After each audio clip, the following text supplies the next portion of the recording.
Speaking more does not make you sound smarter. Let me say that again. Speaking more does not make you sound smarter. Some of the least convincing people talk the most.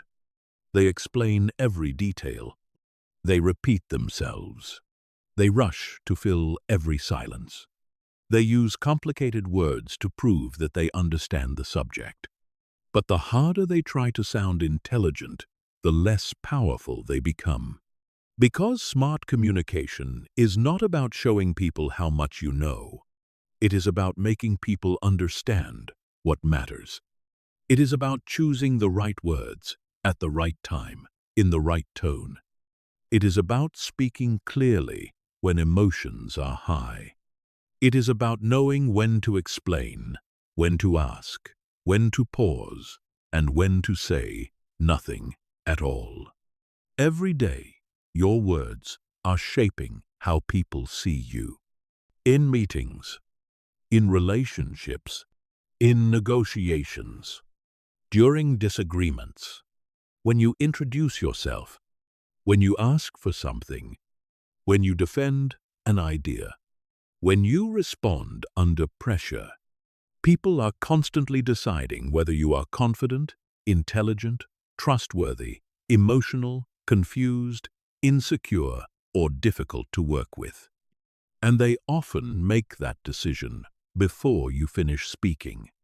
You may have excellent ideas, but if you present them with hesitation, unnecessary detail, weak language, and nervous explanations, people may overlook them.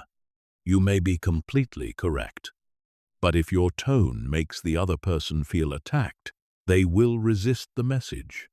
You may be highly capable, but if you speak as though you need permission to have an opinion, people will treat your opinion as optional.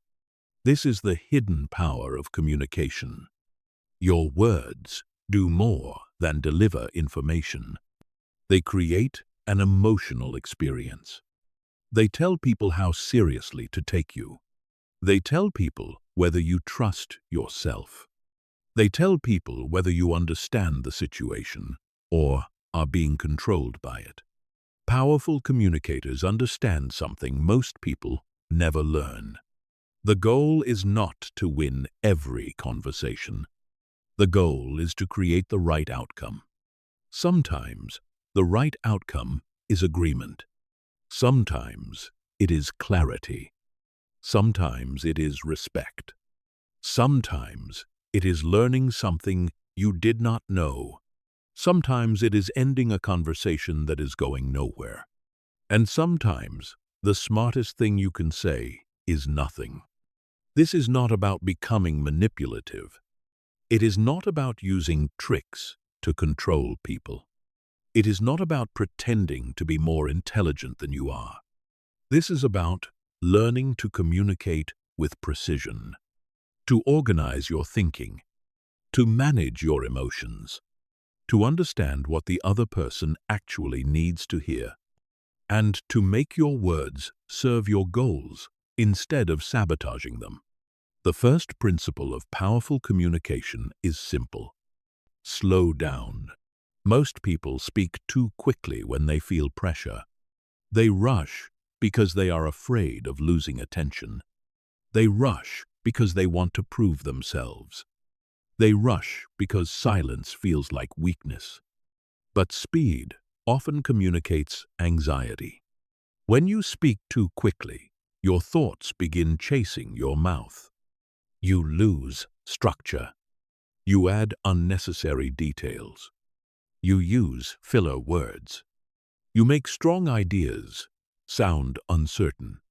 A calm speaker does not treat every second of silence as an emergency. A calm speaker understands that a pause creates a tension. Think about the difference between these two responses.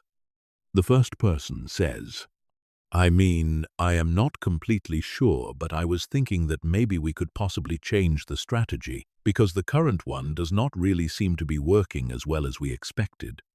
The second person pauses and says, the current strategy is not producing the result we expected. I recommend that we change it. The idea is almost the same, but the impact is completely different. One sounds like a thought being formed in public. The other sounds like a decision. This does not mean you must speak slowly in an unnatural way. It means you should stop allowing nervousness to control your pace. Before responding, take one breath. Let the other person finish. Decide what your central point is. Then speak. That 1-second pause can completely change the way people experience you. It communicates that you are not reacting. You are thinking. The second principle is to lead with the point. Weak communicators often hide their main message beneath background information. They begin with history. Then they explain the context. Then they discuss every possible concern. And eventually, if the listener is still paying attention, they reveal what they actually want. Powerful communicators reverse this. They begin with the conclusion. Then they provide only the information needed to support it. Instead of saying, "So, I was looking at the numbers from the last few months, and there were several things that seemed unusual, especially in the second quarter, and after comparing them with last year, I started wondering whether we should reconsider the budget." Say, "We need to reconsider the budget. Revenue is below target, while operating costs have increased." The listener immediately knows what matters. This structure is powerful because the human mind needs direction. When people do not know where your explanation is going, they must work harder to follow it. And when communication requires too much effort, attention disappears. Before you speak, ask yourself, what is the one sentence I want this person to remember? Start there, then support it. Do not make people search through your words for the meaning. Give them the meaning first. The third principle is to remove weak language.